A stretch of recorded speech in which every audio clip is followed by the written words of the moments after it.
Демонстрантите што пред 2 недели протестираа пред собранието на Република Македонија се жала дека полицијата употребила прекумерна сила. МВР се правда, вели дека не било така. Која е вистината се уште останува да одлучи внатрешната контрола при МВР, а заедно со мене во студиото на Маквак се Александар Вучковски, кој беше учесник на тој протест пред собранието кој на крајот излезе наследен. Добре дојде. Добро ден. Да почнеме од почеток.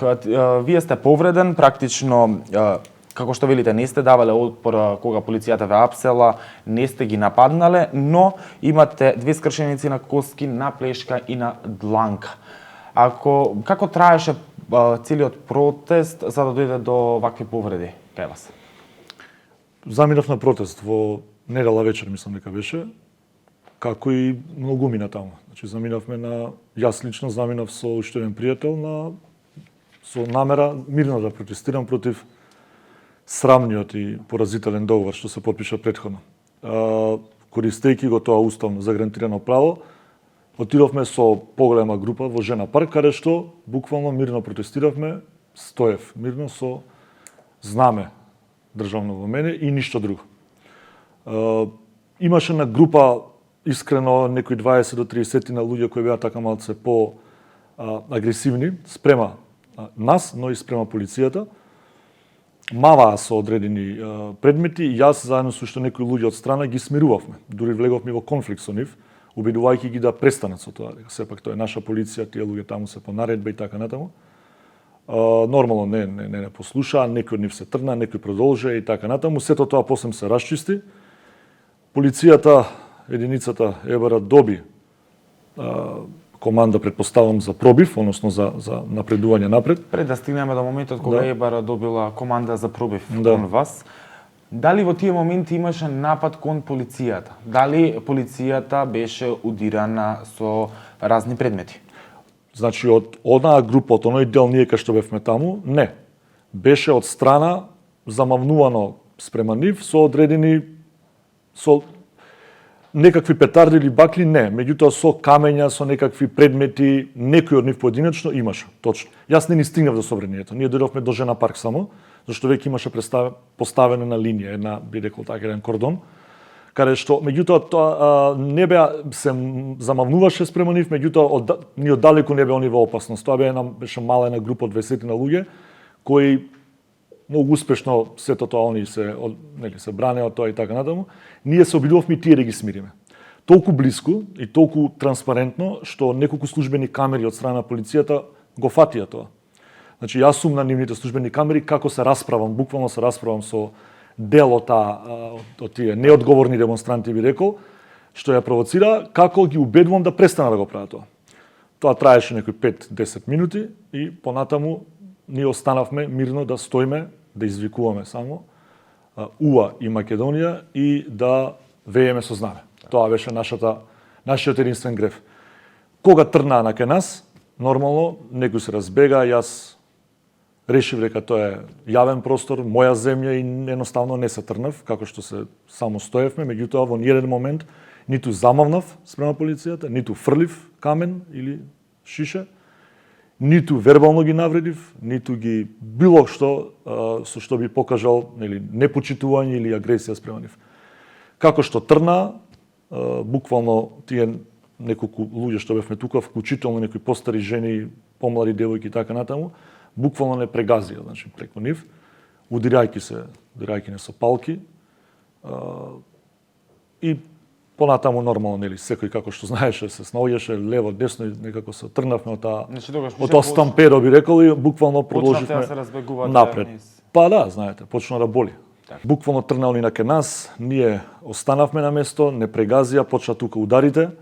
Прво ме удрија по дланка, како што го држав знамето, потоа некако се лизнав, паднав, свртев грб, потоа почувствував уште најмалку 5 до 6 удари по рамења, по грб, по плешка, по кичма, по нозе, и успеав некако да се задржам на нозе и се трнав, избегав. Во моментот кога полицијата излегува од пред собранието и почнува пошироко да го градува просторот пред собранието, настануваат вашите први повреди, како што кажав, тоа се 2 скршеници на коски, на плешка и на дланка при падот. Од тој момент Ви останувате на протестот? Останувам, меѓутоа се повлеков многу наназад. Многу ме почна да ме боли, не може веќе ни да дигам рака, ни да го земам телефонот и така натаму. Пријателот со кој бев не вози, му се јавив на трет пријател. Возилото им беше паркирано на големиот паркинг пред Холидеин. Значи буквално на голем паркинг. Да, меѓутоа битно е дека ние чекавме некои добри 40 на минути, ако не и до 1 час во градска. Видов дека не се мрда редов. Тогаш одлучивме да продолжиме во друга болница. Така. Кога се упативме на кај паркингот, полека, ние веќе тројца сега веќе, дојде пријателов, еден мал кордон на полиција буквално не размини, не ни рече ништо. Значи не ни даде наредби да не одиме лево или да не одиме десно, не ни даде никакви рестрикции. Едноставно не размина и ние мислевме дека сето тоа е веќе поминато, дека ние можеме да се движиме.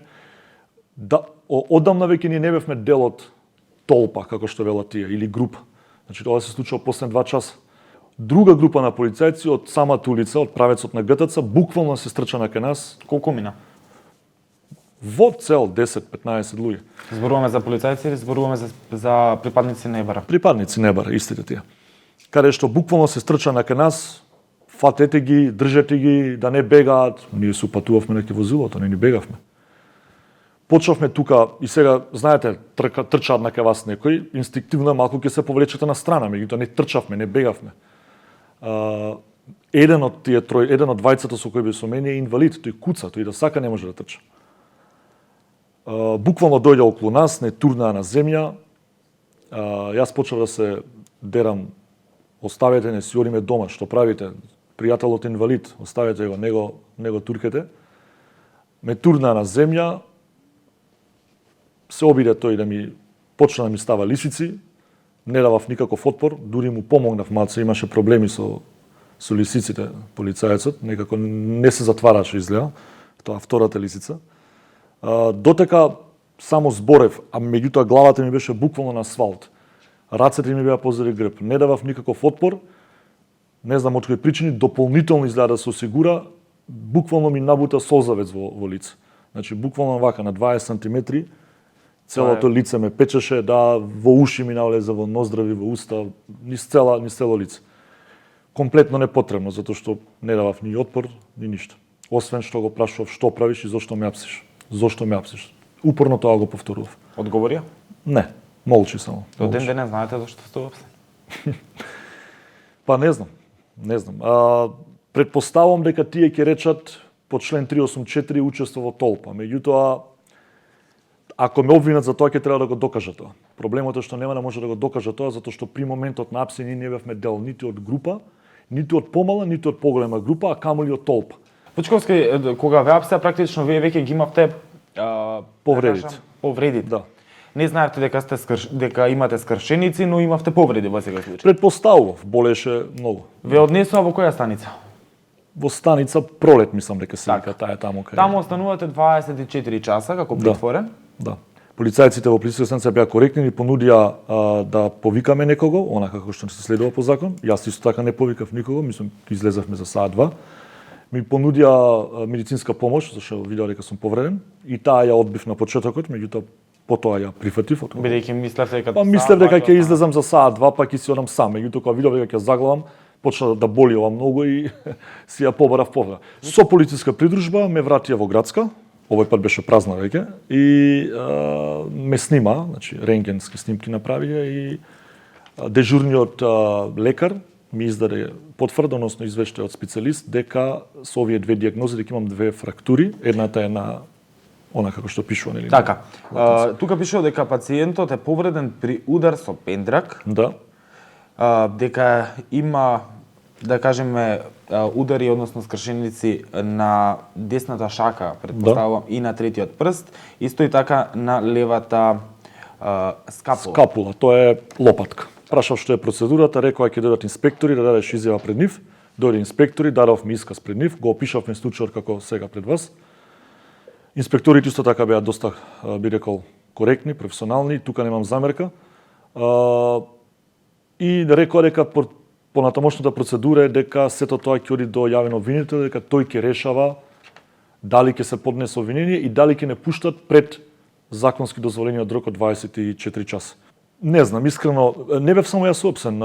Задржани беа, колку што се сеќам, околу но сега 30 и зборуваме нешто, за вас. лица, заедно со уште двајца мои пријатели. Не знам, едноставно, знаеш, проблемот е што 5 единици, поминувате ни с 5 филтри. И тука морам тоа да го напоменам, самото спроведување од страна на Алфик исто така односот беше сосема коректен и професионален. И тука немам замерка. Всушност единствената моја замерка е па дури немам замерка ни кон момците од Тебара. Тие таму мене ми се позната ми е таа хиерархија. Тие се таму по наредба, тие таму луѓе се професионалци. Која е најстротната слика која доживеавте од овој протест? Па не знам, буквално имате војска, оклопна војска како оди на вас, во 3 реда, на голораки цивили, кои имаат во себе само знаме и по некој мобилен телефон, и како газат пред себе се, замамнувајќи со пендраци. Велите вака, вчера хунтата на СДС преку својата полиција спроведуваше шарено демократски прогресивни техники на дисциплинирање народ. Ве дисциплинираа ли? Па мене јас сум така, тие што ме знаат доста тврдоглав. Но искрено да ти кажам, верувам дека останатите за жал ги исплашија. Гледаме се помалку и помалку луѓе на тие протести. Еве и завчера или вчера кога беше, завчера во саботата, иако се најавуваше како голем сенароден протест организиран од младите во Македонија и така натаму, беше вака разочарувачки би рекол, не повеќе од 4-5 илјади луѓе, тој сепак малку. Требаше да има 50 илјади луѓе. Дојде живот, режимот пречеше, нема правда, нема мир. Исти 3 точки ќе ставиме. Нема правда, нема мир, цртичка Демек. Демек. Да. Сакав да направиме на паралела помеѓу протестите што беа за време на така наречената шарена револуција, на која јас бев 4 пати, присуствував, се повлеков пред да почне да ги сквернават спомениците, да плукаат врз сопственото.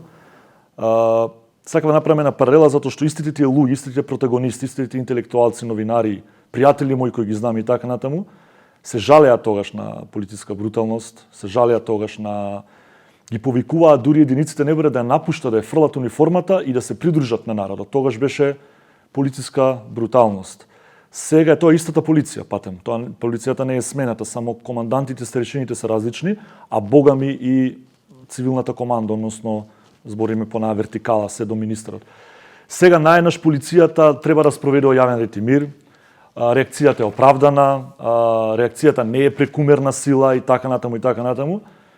Го слушнав исто и министрот пред некој ден како безочно лаже, како вели дека за време на шарената револуција не биле повредени полициски полицајци, а дека немало обид за упад во институции, повторно лага, имаше упад и во владата на Република Македонија, неколку пати тоа.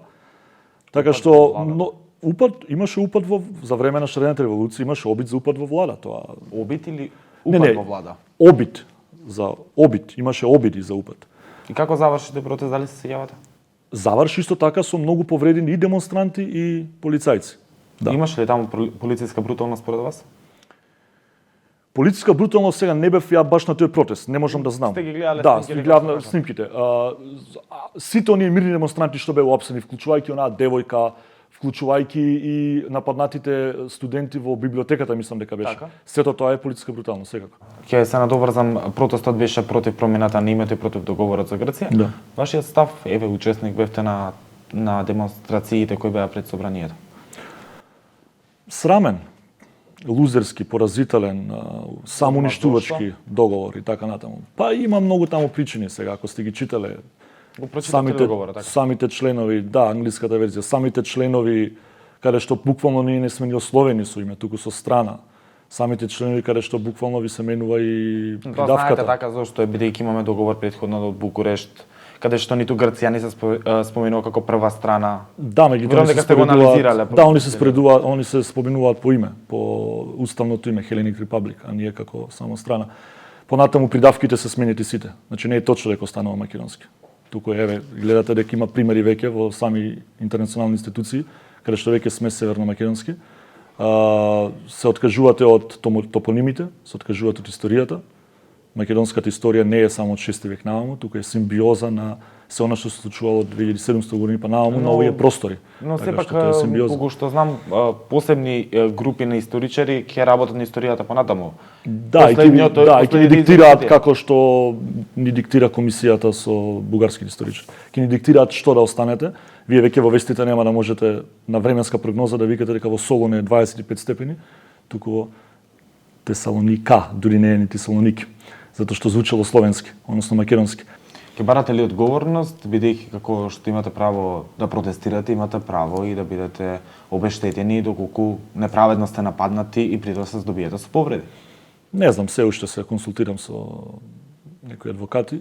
Сепак постои можност отворена. Ќе видиме, постои можност да, ќе видиме сега. Ви благодарам што ја прифативте поканата и што бевте дел од студиото на Макфакс. Ви благодарам на вас што ми давте можност да кажам својата страна од приказната и ве повикувам да ни се придружите на протести. Благодарам се уште еднаш. А вие останете понатаму со macfax.com.mk.